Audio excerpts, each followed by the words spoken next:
ఇదేం రాజ్యం? సకల రాజ్యం, అది దోపిడీ రాజ్యం. మీరు పండుగ చేసుకుంటున్నట్ట కదా రైతులు అన్ని మంచిగా చేస్తే, మరి రేవంత్ సార్ చెప్తున్నాడు ఏమంటని పండుగ చేసుకుంటారు రైతులు అందరూ మంచి ఖుషిగా ఉన్నారు అని రేవంత్ రెడ్డి సార్ ఇంట్లో అని గత్తరపోతారు వచ్చి మరి ఎందుకు గెలిపించారు?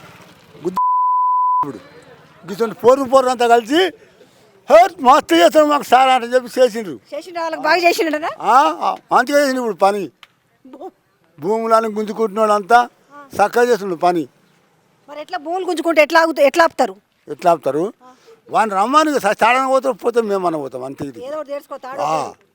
వాడు కూడా వాడిని రమ్మని కూలకు పైసలు ఇస్తా అంటున్నారు కదా. పైసలు అవుతుంది మాకు ఫలం అవుతుంది.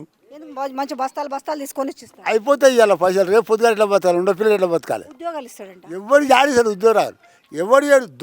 దోపిడి కొడుకులు వాళ్ళు. నువ్వు దొంగలు. దొంగ రాజ్యం అది, మంచి రాజ్యం కాదు. దేవస్థానం భూములు కూడా గుంజుకుంటున్నారు. అన్నీ గుంజుకుంటున్నారు. ఇట్లా అనుకున్నారా? ఎన్నడని ఇట్లా ఇంతకుముందు ఎప్పుడైనా వచ్చిరా? ఎవరన్నా కేసీఆర్ ప్రభుత్వం ఉన్నప్పుడు వచ్చిరా మేము భూములు గుంజుకుంటామని వచ్చిరా? ప్రభుత్వంలో రాలేదు, రాజశేఖర రెడ్డి ప్రభుత్వం రాలేదు, రామారావు ప్రభుత్వం రాలేదు, చంద్రబాబు ప్రభుత్వం, ఈయన ప్రభుత్వం. వద్దులే పాపం, ముఖ్యమంత్రి అంటే మన ఇంటికి పెద్ద లెక్క, మన రాష్ట్రానికి పెద్ద. అట్లా తిట్టొద్దు.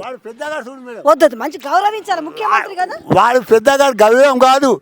వాడు వస్తే వాడి మీరు కూడా సంపతం ఒకటే పెడతారు ఇట్లా మాట్లాడితే. జైలుకి వస్తే ఏం కాదు. పోతే కొన్ని పోతే అందరు పోతారా? ఊరంతా పోతారా? పోలరంతా మరి ఉండలో చేసుకోపోతారు కదా భూమి. పోతే నేను ఒక్కని పోతా. కాపాడుకుంటారా భూమిని? కాపాడుకుంటారా? ఇయ్యం, ఇచ్చినది ఇయ్యం భూమి.